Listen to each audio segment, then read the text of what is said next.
Good day everyone. I am Mirasol Pasionagcanas, a second-year student from Biles. Today, we are going to learn Japanese greetings. Are you ready to learn with me?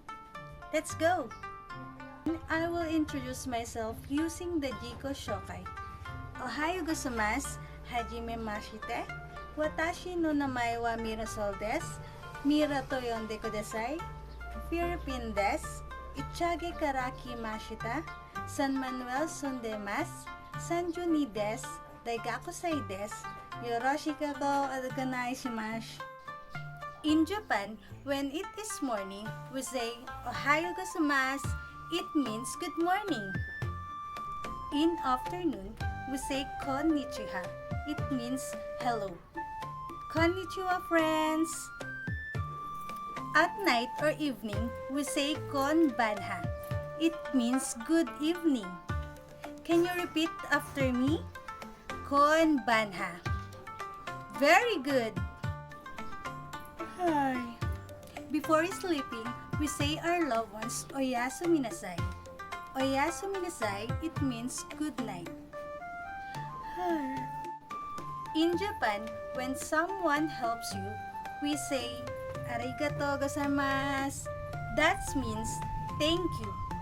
Can you do it after me? Arigatou gozaimasu. That's great. Sumimasen is quite similar to the English equivalent excuse me. Together with me, let's say it again. Sumimasen. That means excuse me.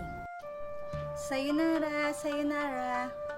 When saying goodbye or farewell, we say sayonara. Together with the word gogigenyo, it means if it's so, farewell, as a complete greeting. When someone is leaving, say ki ochukite. It means take care. This form is most appropriate for friends who return home at night or friends who drive home. Itadakimasu.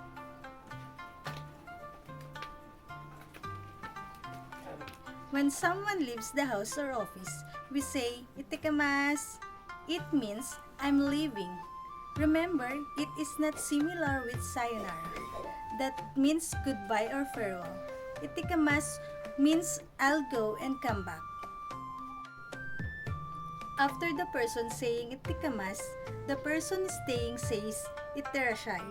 Say it again after me. Itterashai.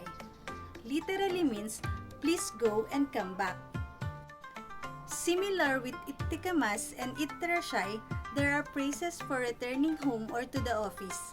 The returning person says tadaima or tadaima modorimashita. This means I have come back now.